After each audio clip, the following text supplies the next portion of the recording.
have not shown quite yet.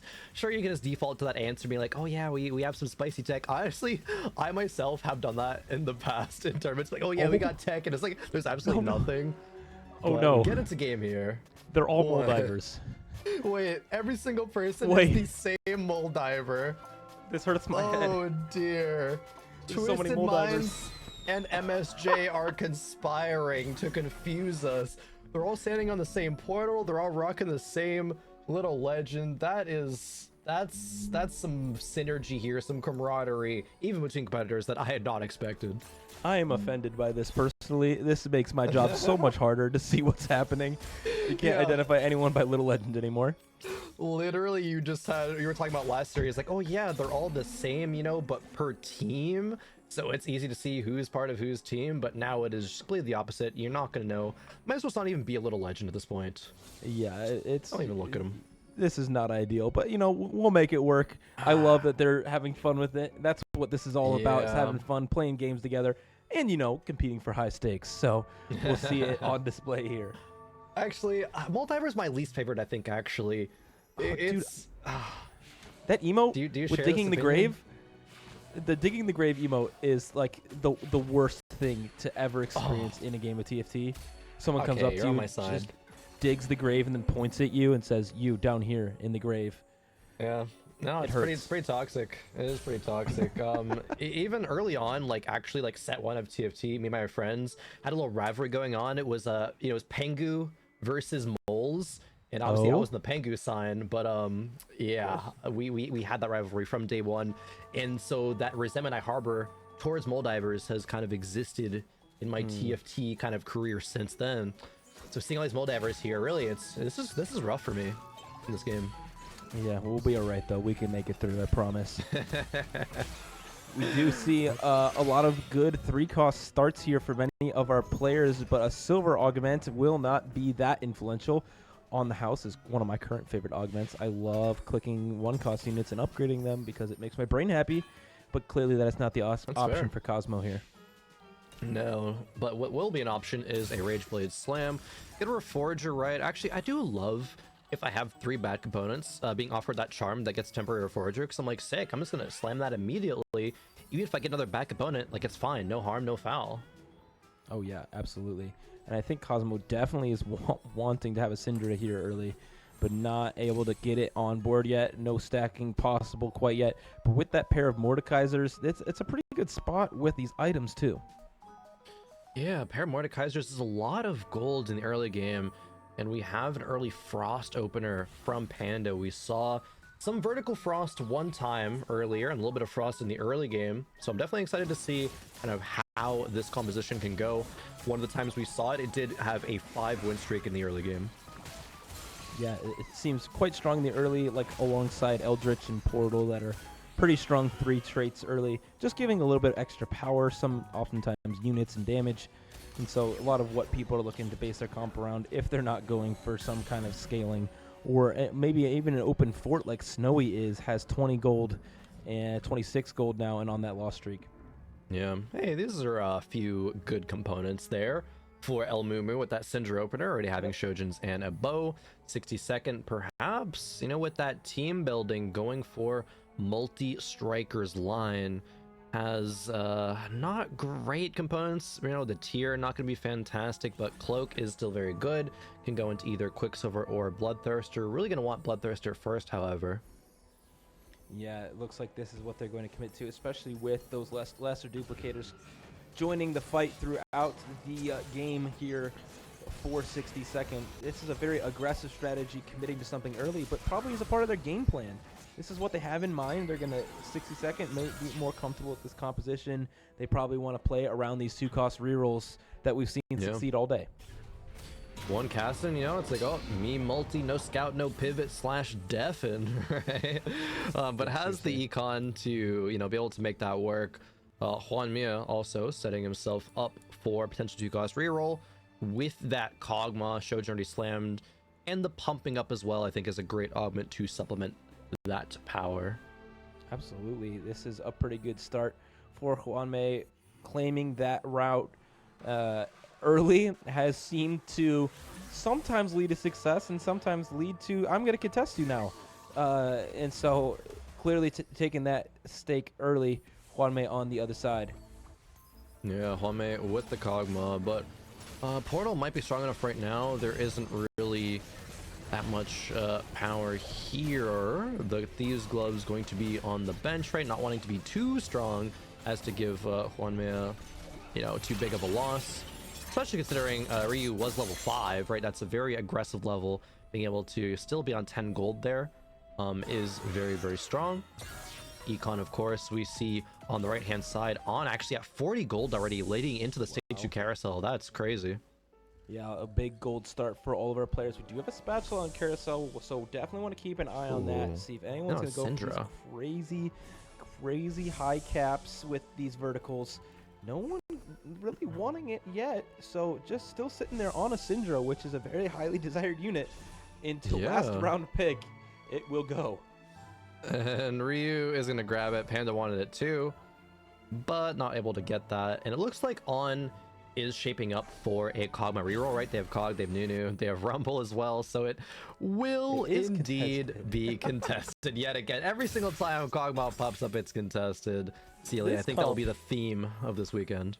This comp is so cursed, it seems. Like, everyone is playing it all the time, but it's always just two people directly contesting one another. And I'm curious if Snowy and On are both full open fort here, because they changed those rules. Yeah, Snowy had 3 units, I believe, on that little snapshot of boards on the carousel. Okay. So it was like essentially open forwarding without actually just keeping some units, but they were keeping the Honeymancer units, I believe, as well. Okay. So we could even be seeing a third Kog'Maw player. Oh no. That would be crazy. Yeah, I don't think that would be correct by any means. Yeah, I mean, Juanme clearly is playing that comp, and I'm not sure what Panda's playing, but On might also be going that route. It looks like I saw that Kog'Maw.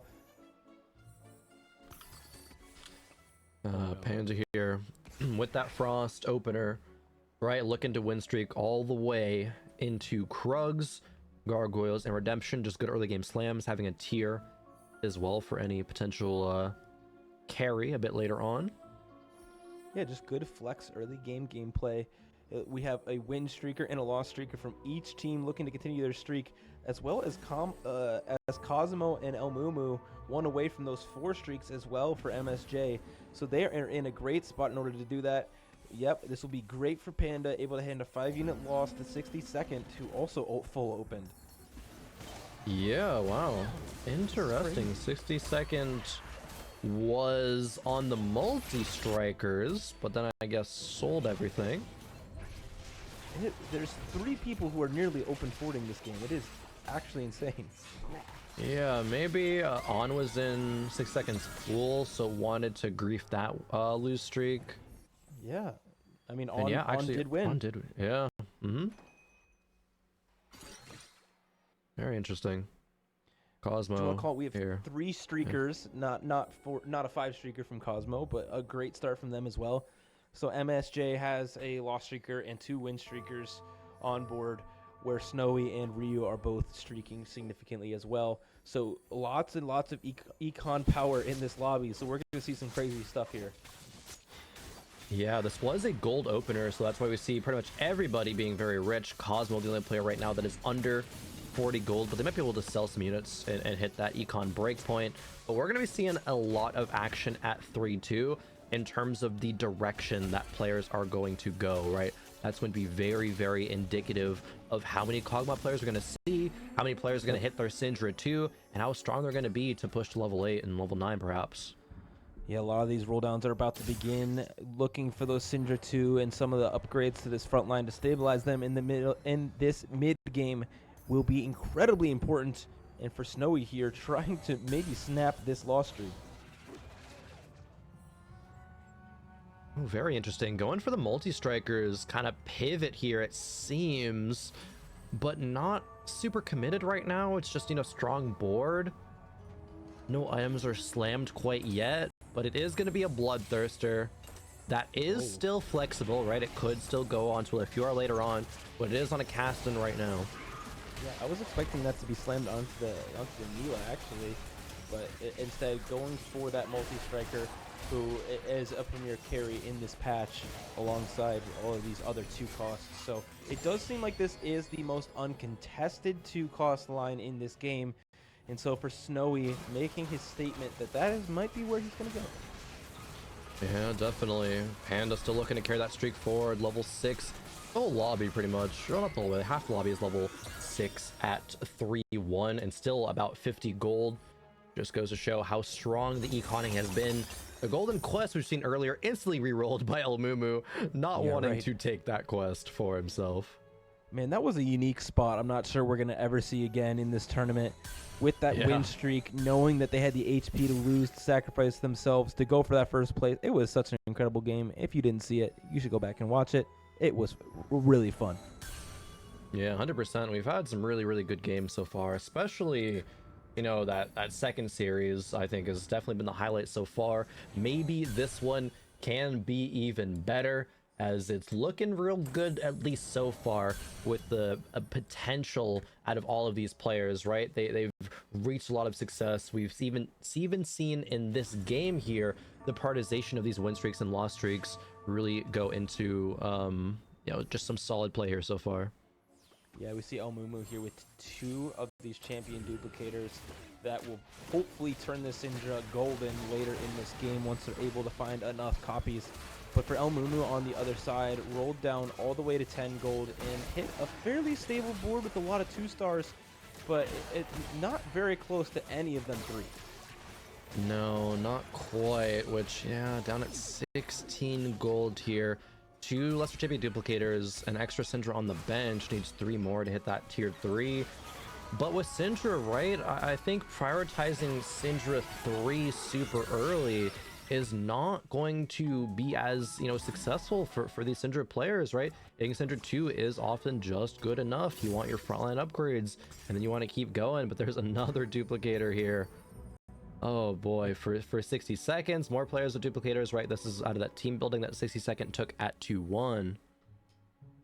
Yeah, hasn't used either of them, so basically is down a silver augment right now, which is a lot of power to be without on your board. But with that strong Vanguard frontline, obviously only 1 upgrade being that Galio, I would be tempted to Nico this Galio and really stabilize yourself. But clearly he looks around and sees kind of where he's at, knowing that he won't lose too much health.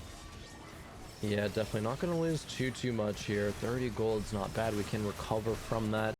Oh man, 1-star Cassin, however, on the opposite side of the board there is the support Golem from, looks like Snowy. And it is going to be a Chalice, which is not bad for this comp. Buffing up Cassin is very, very good. Yep. Yeah, seems like a pretty good front line, and just giving some of that extra mana as well is quite good. Cosmo will continue this. Oh, just kidding. Desperate, like really badly lose that win streak that he had there sitting on top. I was so one-sided. I was like, surely that's his win streak continuing. Yeah. That was not the case. No, getting absolutely rolled there in that matchup as we have another spatula potential here. But it is a Karma with a tier grabbed up by 62nd. This looking like a very big pickup. Would be a Tactician's Crown for Ryu. Oh, very true. And it, oh, MSJ is going to grief it. There you go. There's the team play that we need here in this tournament. Saving the game for a lot of them. Cosmo taking that spatula away. Absolutely. They know that, okay, yeah, Cosmo, the time this gets to your pick, you're going to be closer to that spat. That's all you. Deny it, please. Cosmo's like, all right, I got you. Man. Rolling down. Finding a lot of Kog'Maws. Definitely unfortunate for Cosmo, though, having to use his resources rather than their teammates using their resources on getting that spatula.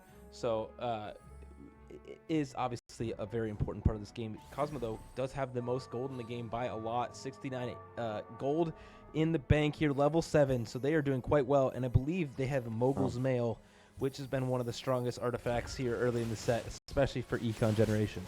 Yeah, that's crazy. Level 7 on 3-5 still with about 70 gold. Like, that is a ton. So super strong there. We're going to see Cosmo probably go level 8 at 4-1.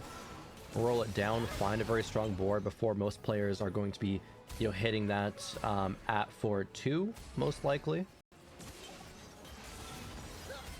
And this fight will be fairly decisive towards the Syndra. That Mordekaiser 2 was quite influential in winning that fight. And now they have 5 Syndras, so they're 2 Syndras off that Syndra 3. Oh. Now 1 Syndra off. One more. Because of this Okay. duplicator. And they're going to roll before everyone else to see if they can secure it. Yeah, sending it right now. Probably going to send it to 0. Man, it's the last fight of stage 3, though. You want some gold in the bank. They only need 1 more copy, so they might just wait it out. Yeah, I think it was correct to wait it out. I thought 60-second might be tempted there, but no, this is good. They're also potentially looking for Galio 3 as well. So even when you hit one more Syndra, it might be like, oh, I want another copy of Galio, then maybe I'll hit another Syndra, then I can get both of them to that tier 3 point. Yeah, would be an excellent spike if they can get there. And the Mogul's Mail, though, is stacking up on that Wukong, too. So this is a very strong front line. And that will generate lots and lots of gold also, as every 6 seconds it shoots out 1 more gold for on here. Quite powerful. Wukong's never dies, man. It's actually such a good unit. As specifically this part of the game, the mid game, Wukong absolutely thrives as long as he's upgraded. And yeah, we're on super powerful. Yeah, it absolutely is. And really close on that board that we just left to that Kog'Maw 3 as well. Many of our players looking to roll down on 4-1 for those very large upgrades that they desperately need. And so we will see if they're able to secure that here right after this neutral round. Yeah, Juan Mia still on the Cog as well. Only on 4 copies though. 5 Nunus, still 40 gold, not bad.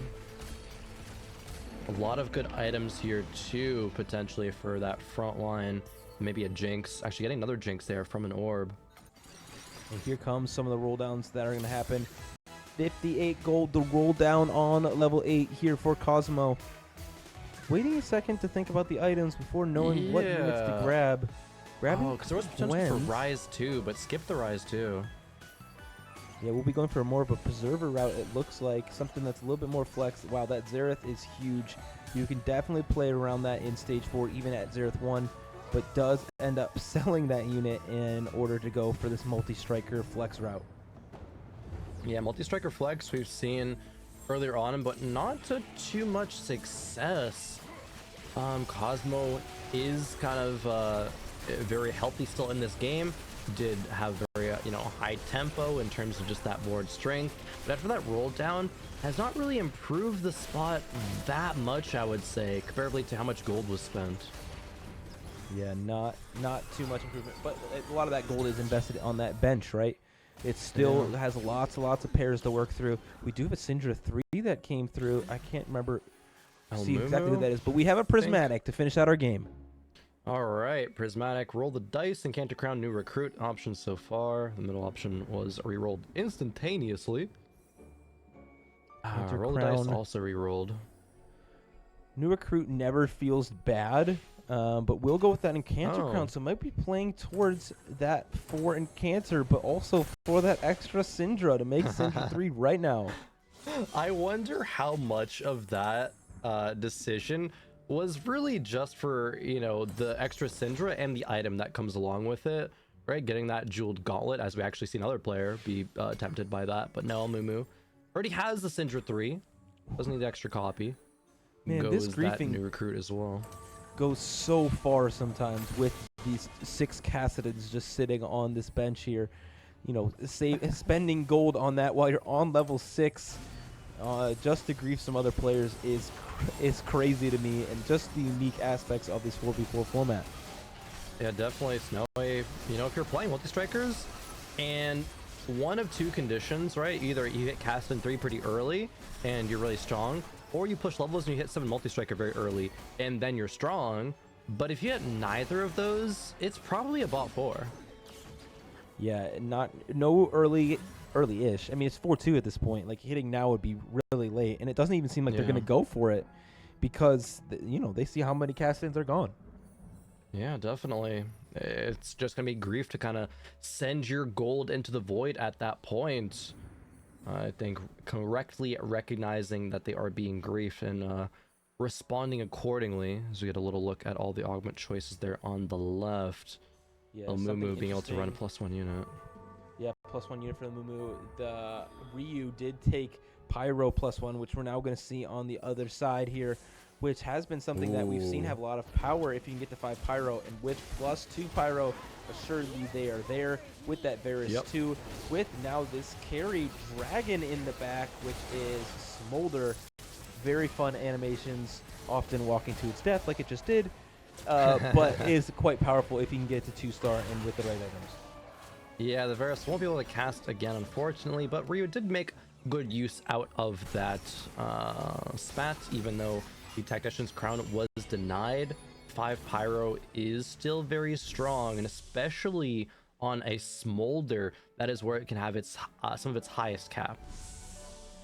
We'll see some of these really important units and items come through here to really round out these compositions, to set them up well for stage 5.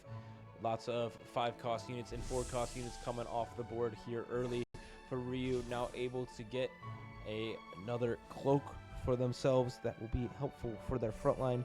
But also they're playing shapeshifters, so that Briar might be exactly what they need in order to continue to get back on their win streak.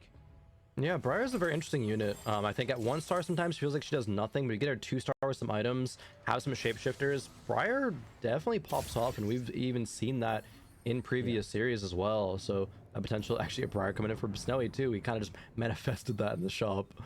And if you have that high HP, being able to feed her and give her 150 HP every round is significant. If you're able to do that for a bunch of rounds, she becomes an absolute monster, especially if you can get Shapeshifter in, specifically 6 Shapeshifter, which I believe is what Ryu had. Yeah, I think so. Snowy here, just playing the Diana in, but wow, that's a Chrono Nor on the other side for Panda. Why did that Karma just walk in front? I don't know. Yeah, I don't know why that happened. I think it just followed the Cassidon all the way to the other side for some reason. But having a Chrono +1 is very interesting. Not something that we've seen too much on ladder. Obviously, Karma is very dominant, but I believe this is for Chrono, which is a pretty significant power spike. It is. Being able to stop time for a few seconds, right? Giving our Chrono units that time to freely damage or heal up or whatever it is that they're going to do. Oftentimes both. It's pretty solid, right? There's a Carmen variation that is just for Chrono that's, you know, out there, you know, on your websites, you know, like TFT Academy, things like that, that players are still prioritizing, but not perhaps as heavily as like the mage variant. Sure. I do want to call attention to our scoreboard, looking at the current health bars and seeing that Twisted Minds is not doing too well. They have lots of losses on the bottom of their board, not very many recoveries happening, and so they're staring down a possible tragedy of a game 1, as Ryu on the other side though does make pretty quick work of Panda's board. Just kidding, that Keston stayed alive for a lot longer than I expected, but the dragon is going to prove to be too much. Snowy dropping down to nearly 1 life. 60-second also there. Yeah, Twisted Mind, like you're mentioning, the bottom of the standings here for a couple of them. It is going to be, you know, Hwame pick up a win, Pandan on losing, so the standings are still, you know, very, very close at this point. Just a 3 HP gap between, you know, number 1 and 2. Cosmo and Rio have been kind of holding hands up there for the entirety of the game. And for Cosmo here, tiny but deadly. Making all his units very small, but attack so fast. And that does help out that Pyro Callista a lot, even though it only is 2 Pyro at this point. Yeah, I mean, 2 Pyro doesn't do too much, but it is still helpful, at least on this board. Cosmo, though, it's all about this front line that they have. The power that comes from this Gargoyle Stone Plate with the Mogul's Mail is incredible. The amount of econ that's able to be generated and all of that together. Now able to slot in one of these other melee powerhouses with this Fiora. Try and make this board even more powerful. Yeah, and Cosmo has 78 gold too, so it can level to 9 probably in the next round. Hopefully find a Fiora 2 that would be very, very strong. Fiora sometimes just like solo wins rounds if she gets into the back line, gets a good cast off, and that durability during her cast too is, you know, saved her so many times that we've seen so far. And And now we're going to see if Snowy is strong enough to even survive this fight versus Kwanmi on the other side with a lot of these golden B units that Kog'Maw is doing lots of damage with those perfect items. The Tristana being an amazing support and second fiddle to this Kog'Maw. Snowy will definitely be at 1 life now, barely surviving this round. Yeah, almost a team kill happening there, but surviving on just 2 HP. We see the standings are very, very even so far. MSJ, Twisted Minds, and then repeat that all down the line, top to bottom. Cosmo going to 9. Yeah, the roll down was not really what they were looking for. They still haven't even put another unit out onto this field. I imagine they're going to play this Camille, but no upgrades coming through. The Fiora just still unupgraded, even rolling all that gold at level 9. Yeah, found a pair at the end, but no for Pyro. Oh no. Definitely a lackluster roll down. And this will decide who will get 8th place here. Will it be On from MSJ or Snowy from Twisted Minds? The Chrono coming through there will be significant.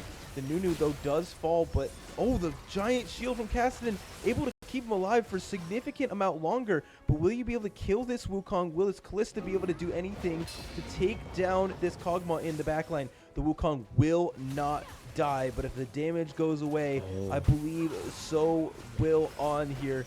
But it's not looking like it's going to be enough. The Wukong does fall down, and it's going to be enough. Wow. Such a close fight. On goes down. Wow. MSJ taking 8th place. Yeah, super important, right?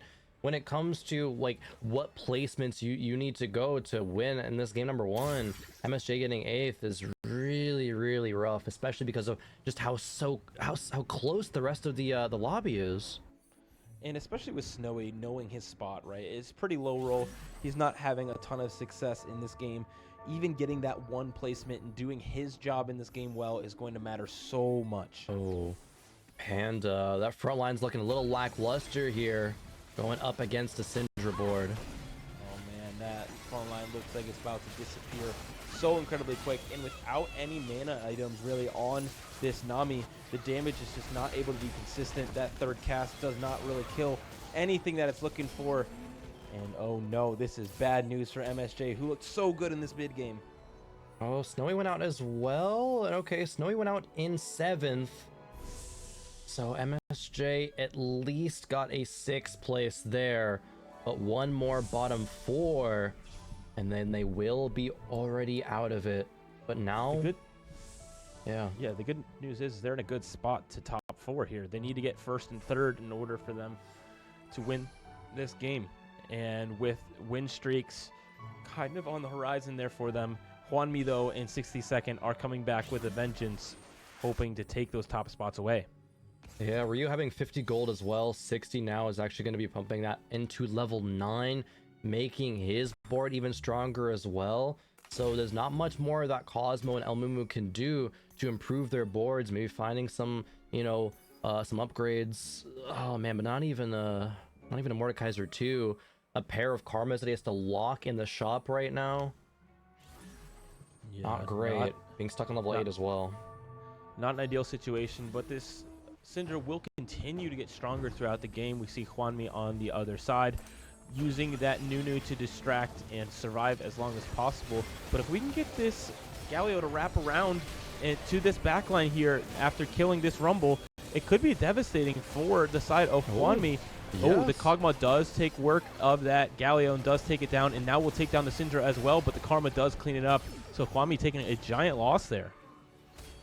Wow, yeah, very, very nice fight for El Mumu. Hwanmi taking a loss, 60 seconds, still on that win streak, however, but El Mumu trying to build a win streak of his own.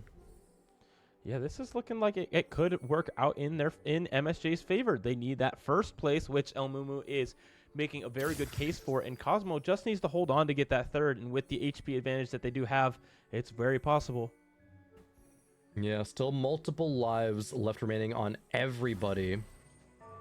Maybe like 3 lives for El Mumu. Could still be 2 for Cosmo.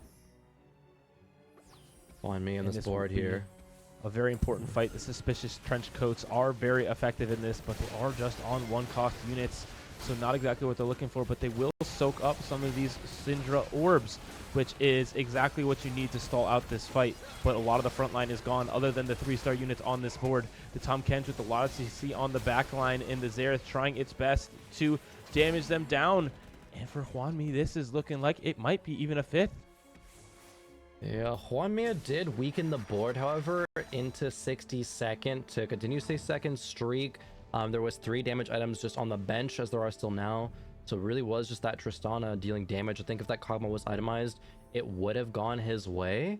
So definitely a calculated and planned thing that just happened there, as I think this board still is very strong.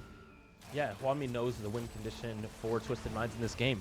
62nd is the guy that needs to go and compete for that top spot and take it if possible in order to have them win this round. If that happens, it is a Twisted Minds win if they're able to get first in this game. Yeah, barely able to level up. Oh, wow, actually, all this gold coming through. Yep, Oh, yeah. pot of gold, leveling up to 8, being able to roll a decent amount here to try to find some high quality units, right? All the synergies are already perfect because of how the level 7 works with this composition. Maybe a Tahm Kench too. Yeah, some sort of CC here will be very helpful on this board. So Tahm Kench will be the choice here. Also Vanguard, which helps shore up this front line, will be facing the Pyro across the way. No Smolder 2, not even a pair of Smolders, so that will not really be in the cards for Ryu this game. That would really make this board really something to fear. But for Hwanmi here, didn't even put items back on this Kog'Maw. He knows his spot, and it's 5th. Hwanmi, the team player, the sacrificial lamb here, is going to be 5th. So now Ooh, it is still 60-second up loss to MSJ. Wow, to get first and third, 6-second lost. We could be seeing it happen here. Absolutely could happen, and if Rio doesn't have the spot to get that Smolder 2, it's going to probably be lights out for them, and so MSJ will shock the world here in game 1 if they're able to take this win. MSJ's Cosmo, such a strong board here, and such a creative one too, with that Pyro emblem, playing the Akali as well for, you know, multi Pyro Warrior, a unit that gets a lot of value out of those 3 traits. Going to be El Mumu here, trying to carry this forward. Excellent job in this late game, continuing their win streak and putting themselves at the top of this leaderboard in order to set up MSJ for their shot at taking game number 1 here. And this Syndra is the carry of this composition. Something that we've seen a lot in this first patch, but it's Syndra 3 versus Syndra 3, which Syndra will win, and it will be the one on El Mumu's side. And because of that, MSJ, no, he had Desperate the protection Plea from the charm, the Desperate and he has Plea. another one in his shop. Wait, what? No way. Did he just get back-to-back Desperate Plea? That is disgusting. Yes, he did. This might be the reason that MSJ loses. Oh, okay. We're gonna have to have a conversation with Mort Dog about the back-to-back Desperate Pleas after this one. What? Dude, I would be so mad. No But that doesn't way. matter. He still has to. Cosmo could still win this fight and set himself up in a way to continue in this game. It will be Twisted Minds versus Twisted Minds here. And so it will be MSJ versus MSJ. Did El Mumu weaken his board enough to survive one more round against Cosmo? I believe he should, because he knows that this is what's going to happen. Oh, wait a minute. He Okay, did. Ryu is taking the loss here. And El Mumu The other also side. took the loss very strategically. There is a spat here, but no open components, it looks like, for anybody. Witchcraft emblem. Perhaps a potential. Yeah, no one really playing Witchcraft this game, so not sure anyone's super excited about that. El Mumu will just be going for some Yeah. extra damage here. Cosmo has a few, but yeah, not going to be good enough, I suppose. 60-second did weaken the board without having any items on, you know, that frontline Tahm Kench, but it didn't really matter. Here's the problem for pair. 60-second. No combat charm chosen. No combat charm really seen either. And so this fight will determine whether or not they will win this game or not. Will 60 Second beat Cosmo? Will Ryu beat El Mumu? Who will come out on top?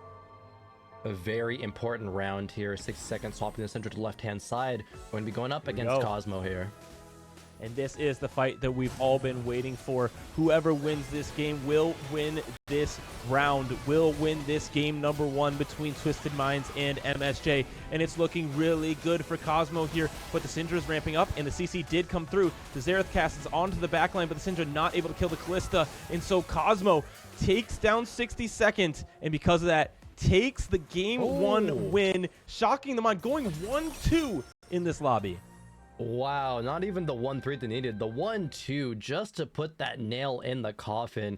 So well played by both of these players. Look at the compositions. I had doubted El Mumu with, like, you know, going for that Galio 3 as well as the Syndra 3. They'd rolled out a bunch. They never even were able to go to level 9. But the board is just too dang strong. Even finding a Briar 2 on 8, right? That board just made it happen. Some great positioning, some great team play all around, as MSJ, like you said, CLE does shock the world and take game 1. Yeah, I mean, they're obviously excellent players all around this tournament. Nobody here doesn't deserve to be here, but this is not a matchup that they are supposed to even take a game off them, and so it is a shock to the world that they're now up 1-0 and ready to hopefully maybe even sweep them off their feet and take Twisted Minds down to the lower bracket. MSJ sweeping Twisted Minds would be quite the statement to start off at EWC. Feeling very good about that game, but either way, no matter how that went, CLE, that was a close match, and it really did come down to just those last few rounds. This is still a very exciting TFT. We didn't really get that kind of level of hype and closeness in that last match, but now we're back to it here, and now we're really re-energized. I think both teams recognizing, okay, if just one thing could have gone differently, we could have taken that match. We know we can win, just got to focus up for the next one. Yeah, and I think that really kind of locks Twisted Minds back into this game.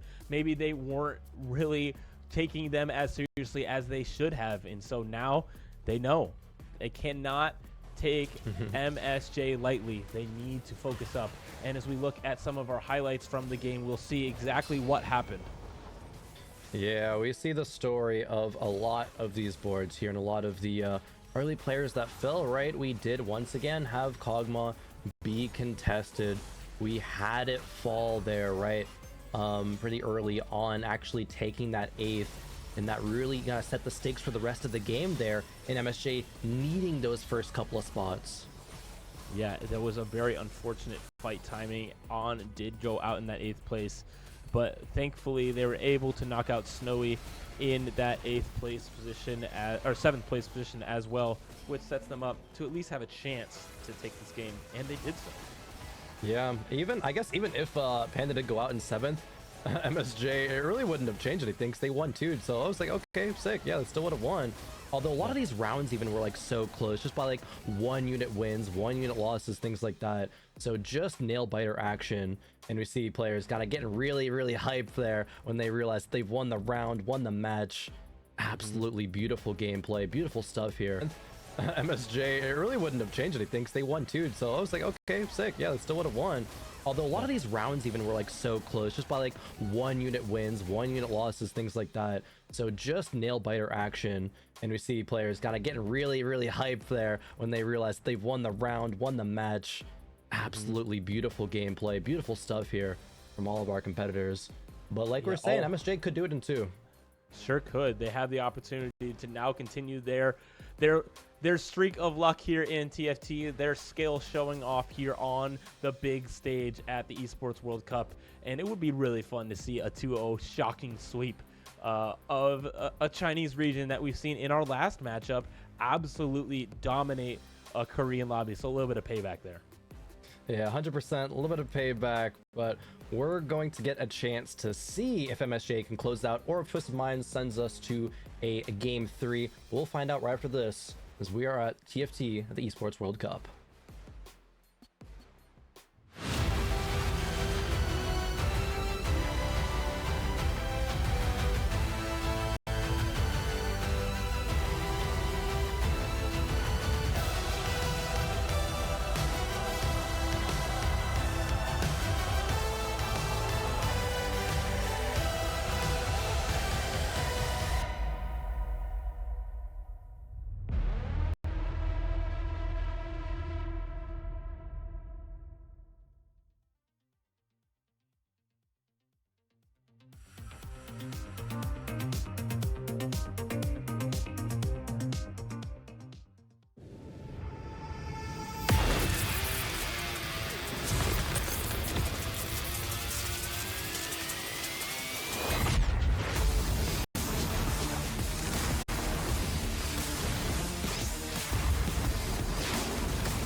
لحظات البداية عاشت معنا، كنا نحسبها وقت للتسلية بس، نحسبها بس ذكريات. عبود أعطي أختك اليد يا ولد. ابتكرنا فيها ابتكارات، وإذا بغينا قلبناها خرافات. كنا نحسبها بس لمة وصحبة وسهرات، انتبه نوب ترى نوب. لكن كنا نشوف عالم ما حد يشوفه. ليته يشغل وقته بشيء يفيده. الله عليك على اليد سود. عالم كبر وعاش فينا، عالم الحماس فيه يوصلك كل مرة لحلم أصعب، بس ما يصعب عليك. بارد معك وين ما تروح.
Match number 4, game number 2, and this could be it.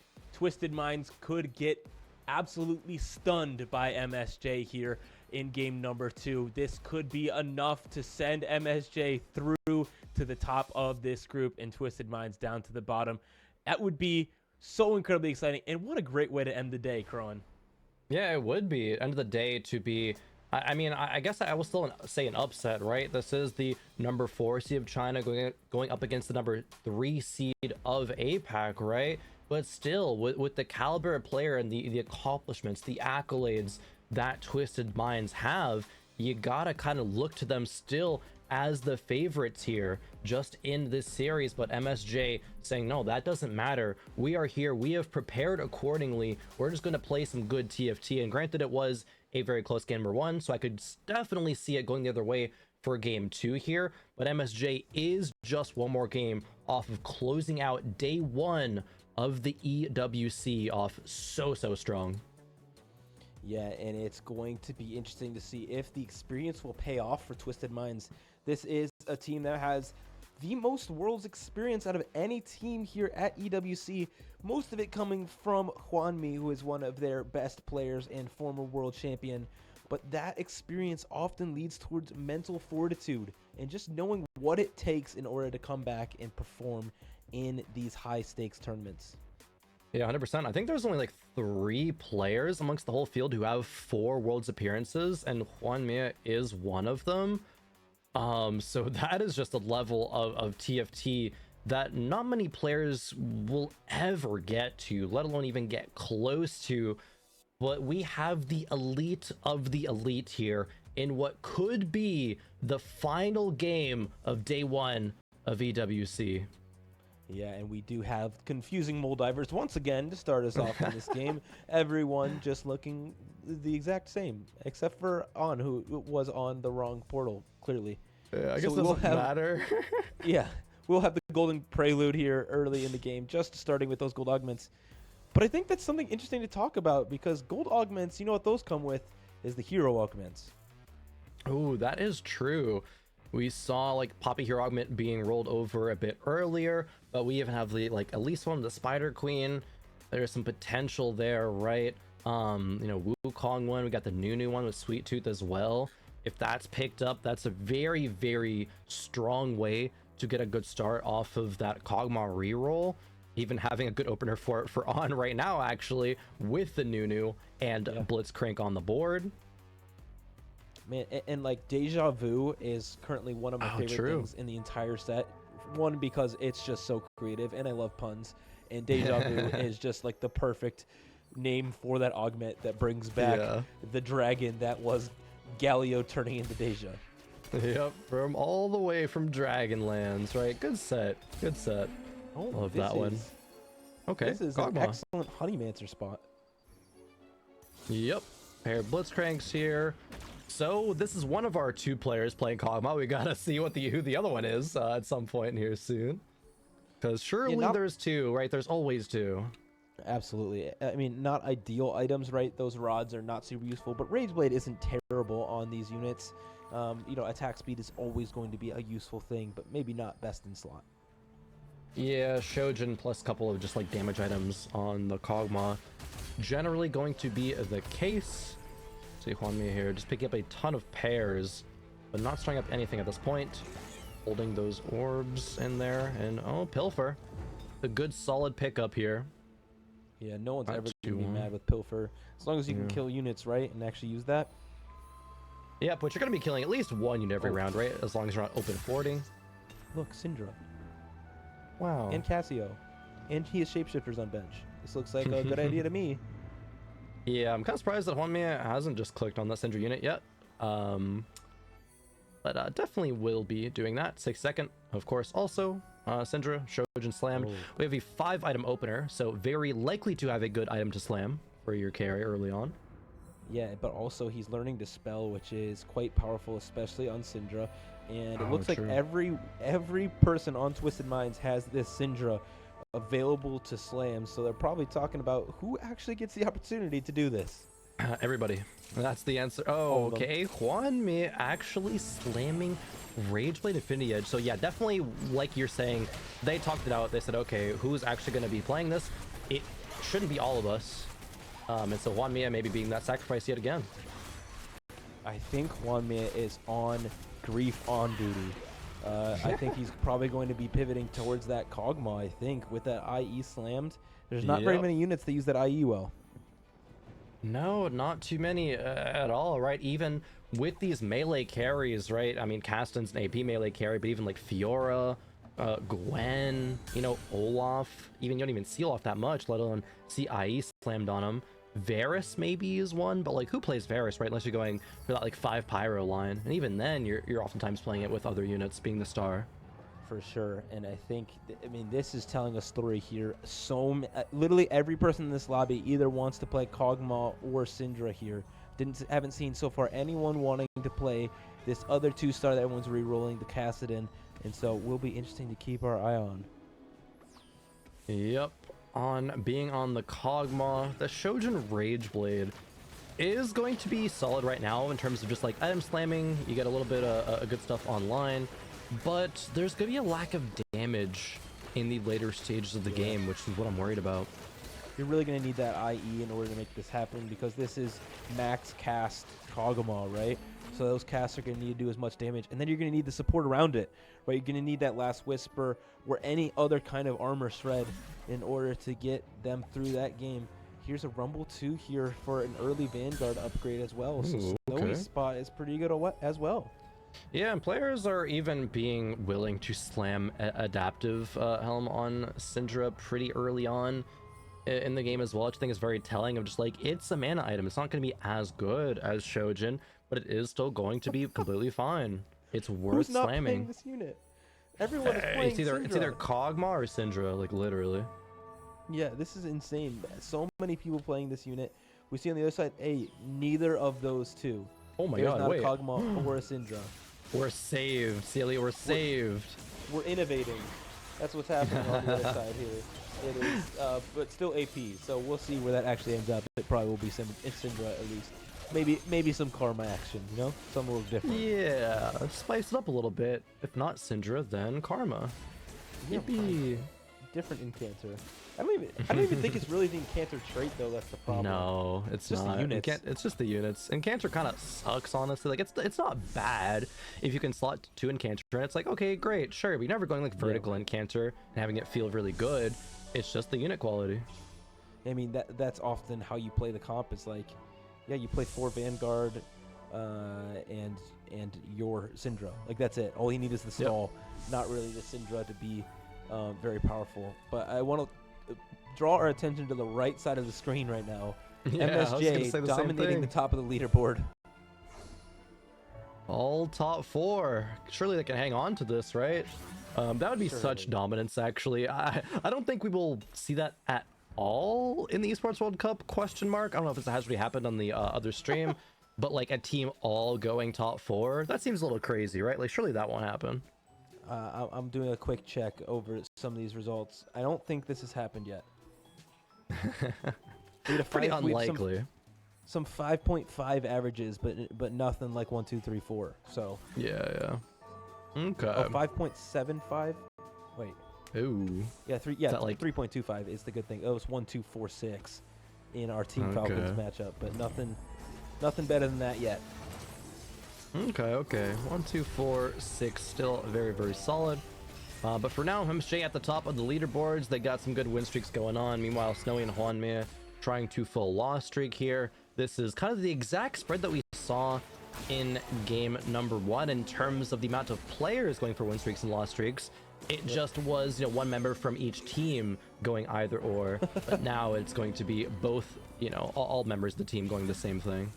Yeah, this is much more complicated because if Snowy and Juanmi face each other, someone has to win, right? Yep. And for Snowy leveled up there, so maybe trying to go for the win here. He's rolling a little bit in order to get an upgrade. So clearly cares about this win streak here for some reason, even though he's lost a bunch of rounds in a row. Yeah, that's interesting. Maybe they can only face like Juanmi or a 60-second, and that could happen, I guess. Yeah, it'll be very interesting. So we have MSJ versus these are the 2 win streakers from MSJ going against one another. And so there will be only one left, which is quite unfortunate for them. Yeah, maybe similar things happening with Snowy and Juanmia perhaps, but we'll have to see here soon if both of them are able to continue loss streaking. Meanwhile, MSJ's streaks have been broken. That would be rather unfortunate. Yeah, not quite the result they're hoping for of this matchmaking. And between Snowy will take the win also versus El Mumu. And so Juanmi will loss streak full way. 71 HP is pretty good with a 5 loss streak. Yep, 5 loss streak there. Snowy still at 80 HP, so respectable amount, right? Cosmo on that 5 win up at the top. Amount of gold is not going to be as kind of inflated as last game. We have just a lot more components here in this one. But Juanmi, it looks like, has pivoted towards multis instead of that Kog'Maw, like we probably anticipated. Akali, I suppose, is a decent user of Infinity Edge. Sure is, and this is an interesting adaptation of this. Juanmi obviously pivoting to something that is quite uncontested here in this lobby, which is this multicaster line, where everyone else is rerolling these 2 costs, so you might as well hop on the train and use that to your advantage. Yeah, when all the other 2 costs out of the pool, it does make it a little bit more likely to hit your own. Going for that Kassadin and Akali. Even have a random Zillion 2 on the board, just kind of for fun here. Yeah, right. No trades or anything. Yeah, just needs to find a singular Ashe here. Does have that 4 multi-striker in on the board now. Snowy finds an early Karma here on level 6, able to slot that in for a little bit of extra power, but no Syndra 2 here on this roll down. Yeah, no Syndra 2, only rolled down to 30. I think that's kind of the correct spot to leave it at, especially when you don't even have a pair. Maybe if you had a pair, it would be more, enticing to continue that roll down. But all these shivs. I've never seen Backline anyone click this charm. I think it's actually not bad. It's fun. Yeah. That Rumble kind of temporary upgrade, however, was a little bit too strong. Yeah, it obviously provides a lot of power and just random backline access to be able to take down some one-star backliners, but not enough for Hwanmi here to pull out of his loss streak. So we will be seeing another augment come through. It is gold augments. Support Golem, obviously a great choice. We've seen so much of it today. And now with a Shroud, which is very interesting for team play as well. Yeah, definitely. Not going to want to shroud your teammates, but you're going to want to hit good shrouds on your opponents, you know, every single time. There is a lot of AP. However, the mana bars of a lot of the key units aren't that big, I think, this set, so Shroud doesn't feel as devastating as in sets past. Maybe against like a Rise or a Nami it'd feel a lot worse though, but against like Syndra or Karma it's not that devastating. Yeah, definitely not. Like there's so many of these low ones. Like Syndra doesn't even have that big of a mana pool. I do want to draw attention to how much gold some of our players have. On has 1 gold. Elmumu has 0 gold. Hwanmi has 8 gold. Snowy has 10 gold. So many of our players have already rolled all of their resources to try and stabilize here, and it is not looking like it's working too well. We will see a win streak probably broken here by on the opposite side, as that Seraphine does not stand a chance. Yeah, 6-second on their own win streak, and 6-second one of the players who did roll a significant amount of golds, right? Didn't dip below 10, but still rolled until, you know, that Syndra 2 came online. Now Galio 2 for Snowy here. Syndra 2 online on this board as well. Has potential for that bunch of belts charm, but probably just gonna make Econ instead. Has Sport Golem as well, and with a Zephyr. Oh, actually does get the bunch of belts. All right. And Elmumu, curious about his spot. 5 loss streaks, still 0 gold. Means he had not hit what he's looking for. On the same way, still 0 gold, not hitting what they're clearly looking for yet. And it turn it around in this game. Yeah, definitely. Frontline power out. These Vanguards are very, very strong here for Snowy. Not even watching his own fight, just scouting out others, but yeah, gonna be very, very strong here versus that Seraphine. Seraphine's like solid for a 1-cost unit, but she's no Syndra. No, definitely not. Not the Syndra, not the droid that you're looking for. And so it will be something that they really need to upgrade here as we look at the second half of Stage 3. We do see a Spatula on Carousel, which can be very influential, but we have seen that people don't really want him in these games where we're all re-rolling 2 costs. Yeah, Panda does take the spat. Panda currently playing around portal, it looks like, so we could be seeing some vertical portal, maybe even going up to that 10 breakpoint. As soon as you get level 10, right, find Nora, you can get there, but level 10 is so hard to achieve, it feels like. Yeah, for sure. 8 portals probably more likely in this stage of the game. 10 portal, it's just nearly impossible. I did get it on PvE, and it was an insta-win. So if he does get there, it will be absolutely devastating to the lobby. And again, there's so many of the same little legend, the astronaut mold driver on the screen. There's too many. There's too many. Oh boy. Nightmares. Actual nightmare fuel. But yeah, we have 2 cast-ins away for Hwanmi here. Bunch more Akali's away, but this is still like a solid build on the Akali with Hodge, Sterex, and Infinity Edge. When she does get into backline, she's gonna absolutely melt whoever she starts hitting.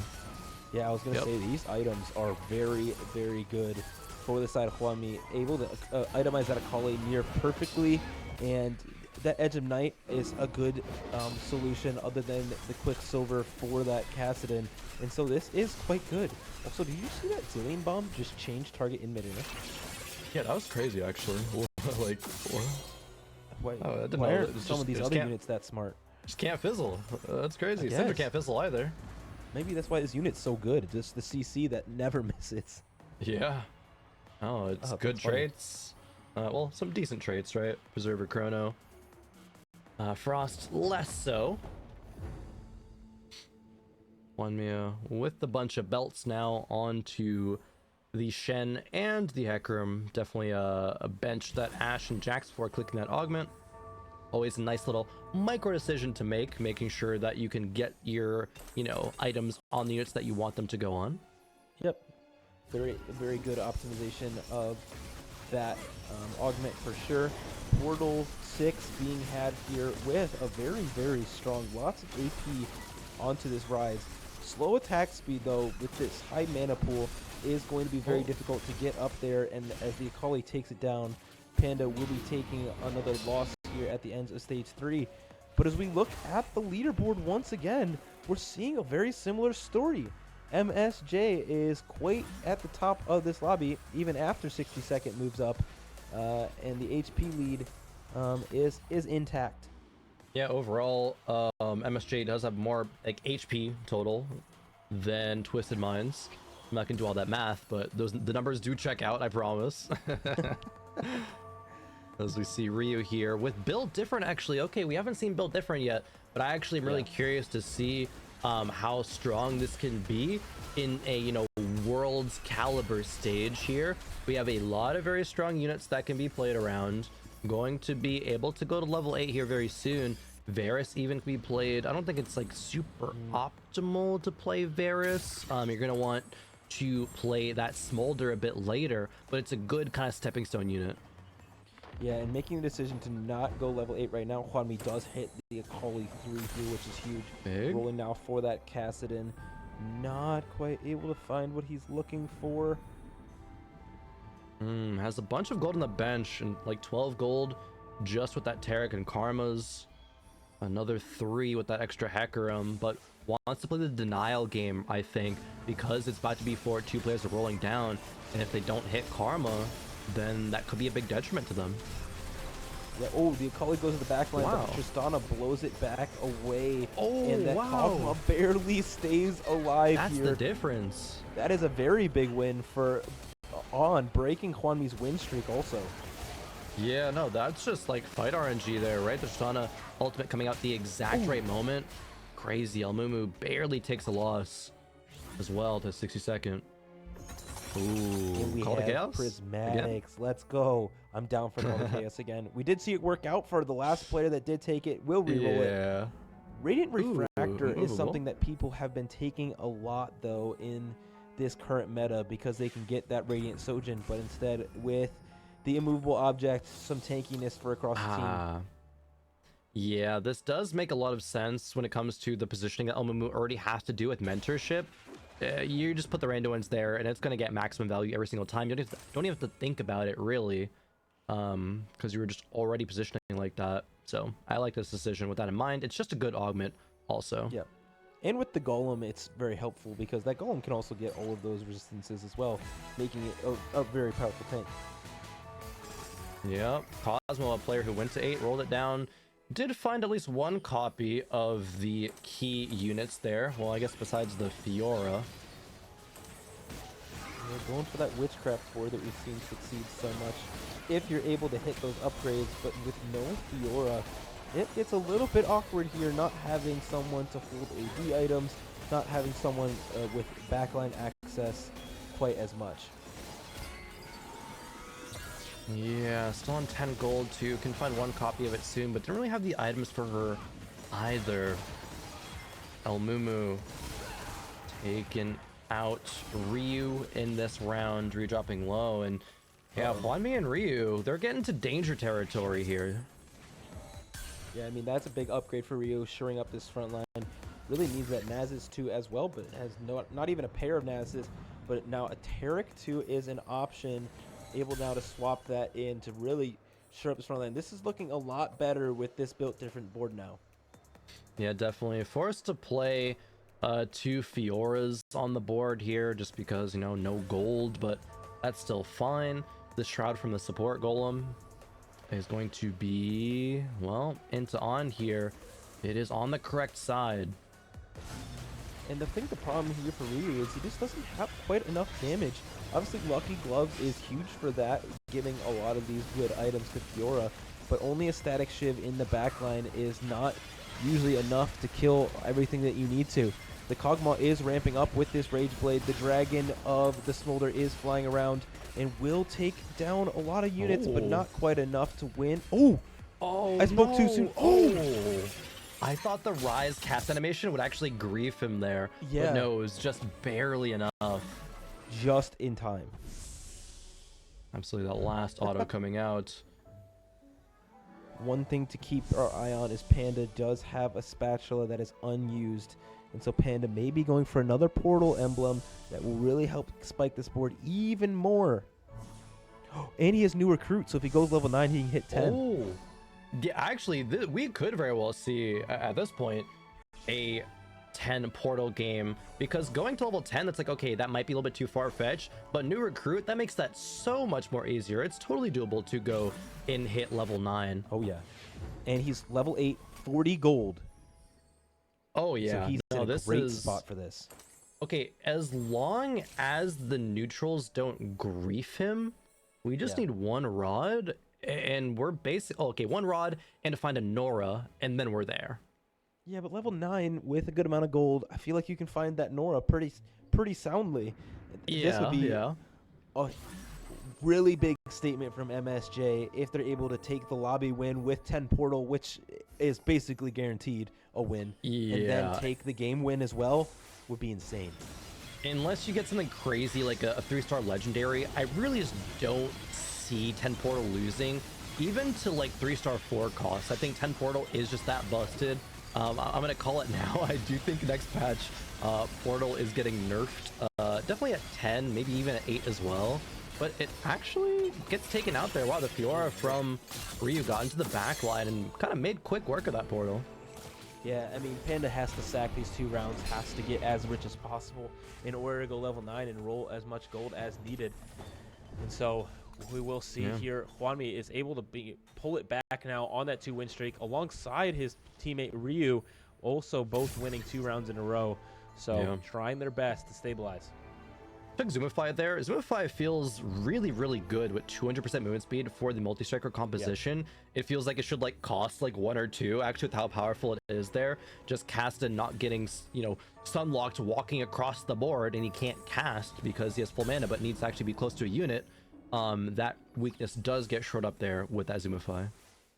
We see on this board we have this Cinder with the most powerful item in the game currently for Snowy, but not having nearly any frontline, not even a Mordekaiser 2, no Tom Kench 2 either, so that frontline falls really quickly. But that Radiant Spear of Sojin is still enough to win this round alongside that Karma 2. Yes, it is. And the multi-strikers going to be doing enough to win that round as well. We have another very, very close one, but Cindric, the cast animation is so fast. The damage comes out just instantly. Man, and taking a look now at our right side of the screen, it is not looking any better for Twisted Minds.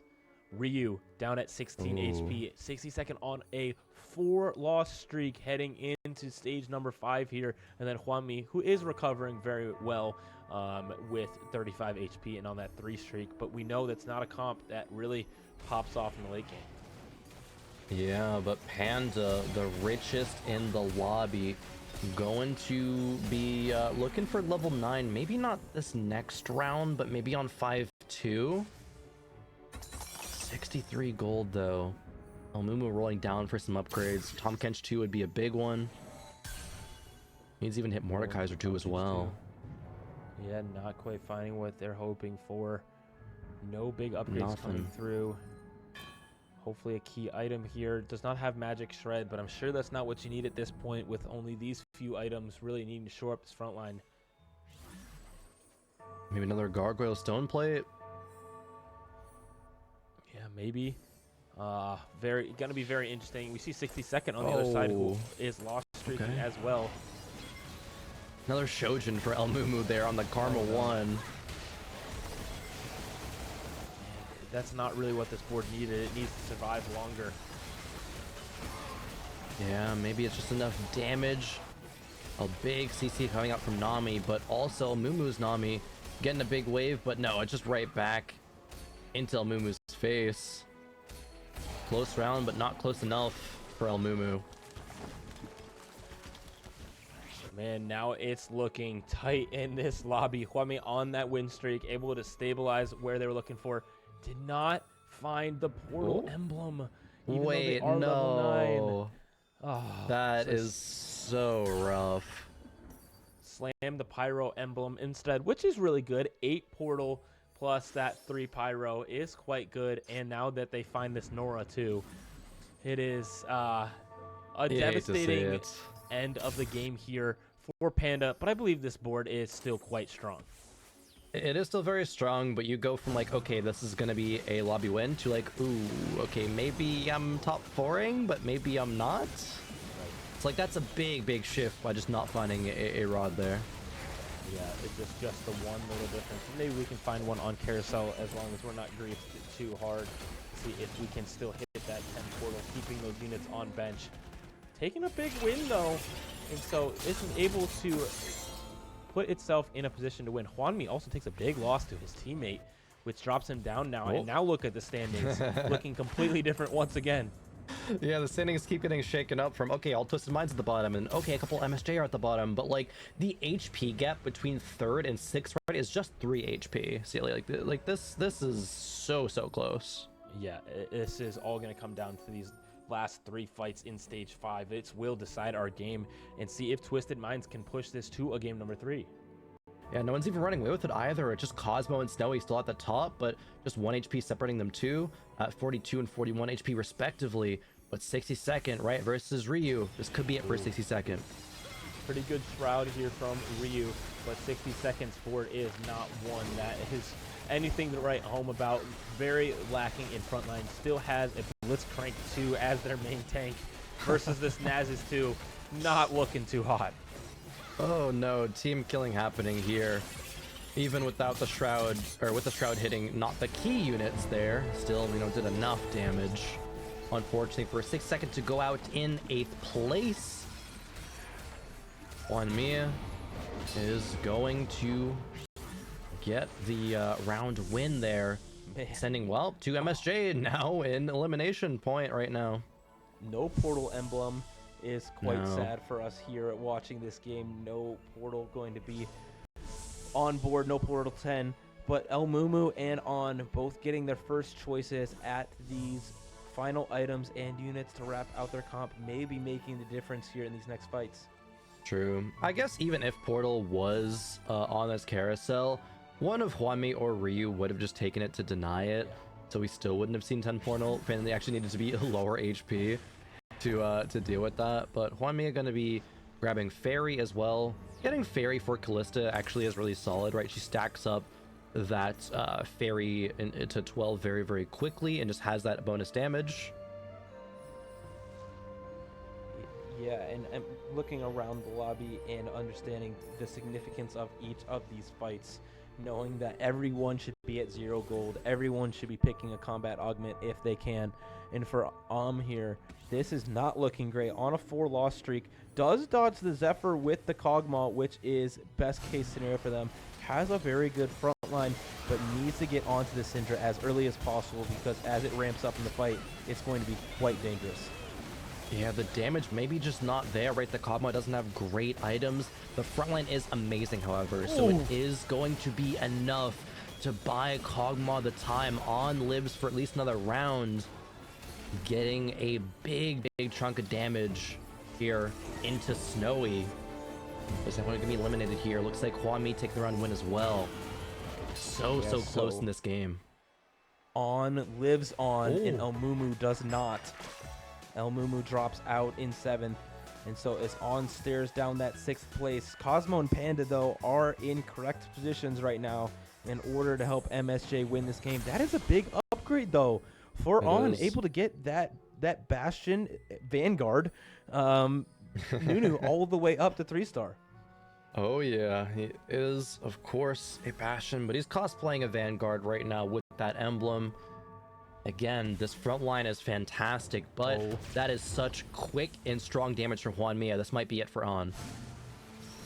And the stun coming through early in the round allows these multi-strikers to start stacking and get a little bit of an early advantage. But will they be able to get through these tanks that are so incredibly powerful for the side of On? And it looks like the answer is yes. This Kog'Maw does not have enough damage on its side, just a lot of casts. And that will be On dropping out in 6th place, which is going to make MSJ's journey in this game a lot more difficult. Yeah, they were 7th and 6th, so they need to get what, 1st and 4th You're warm. at least. Okay. They need a 1st though. That's gonna be really, really hard. Panda has the opportunity to do so, and Cosmo has the opportunity to go 4th here if Ryu does drop out. And so this is still possible for MSJ to do this here in this game. Cosmo, though, on that loss streak, but the HP advantage may be enough to outlive Ryu. Yeah, there's a lot working well for Panda's board right now, even though 10 Portal wasn't achieved. Just look at these splash traits, right? Yeah, there's 2 Pyro, Bastion, Blaster, Scholar, right? There's so much on this board that's good. And so as long as we find some upgrades like that Diana 2 and a good combat charm, which was that Yordle Spirit, this could be Panda here getting another win in this round. The front line's fantastic. The back line really is a lot of power just in that rise, but Nora and Ezreal are going to be doing a little bit.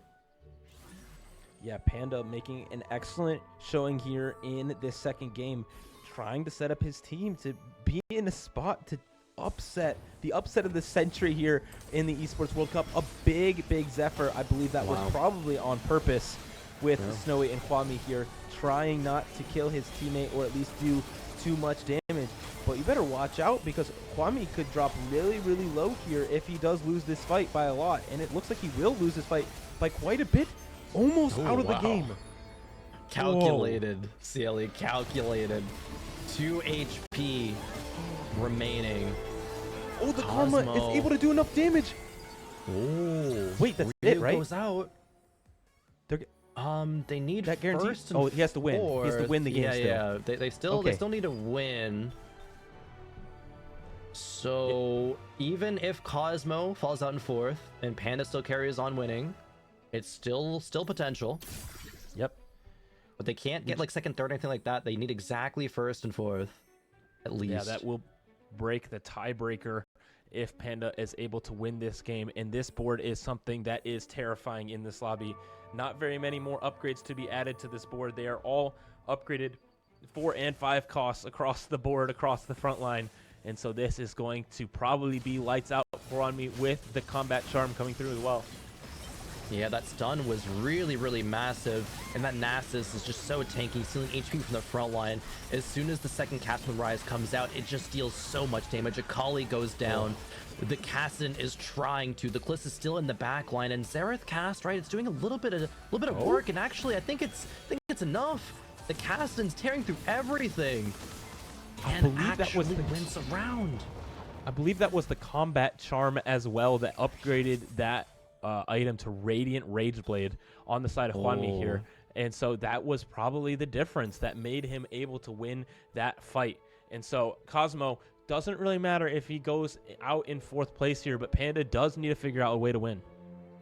Reforge the Pyro into a portal. Oh, he actually tried. He actually did it. That was insane.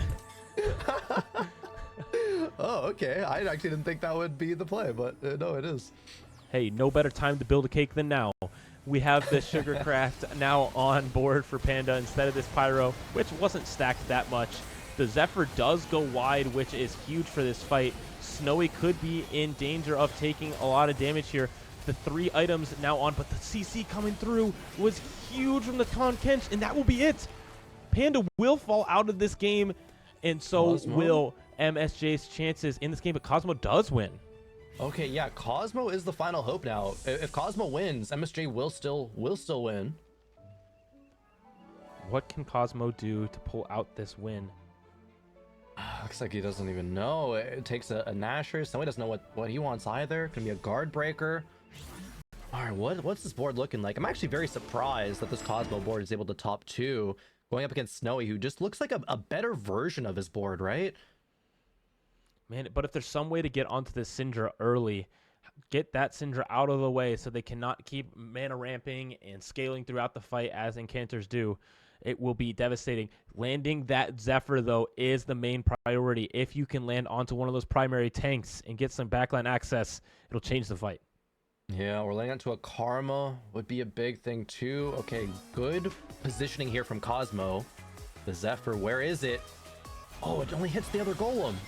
The golem that wants to survive later into the fight with that gem on it. The Nico is staying strong in that front line. The Gwen out to the back line, killing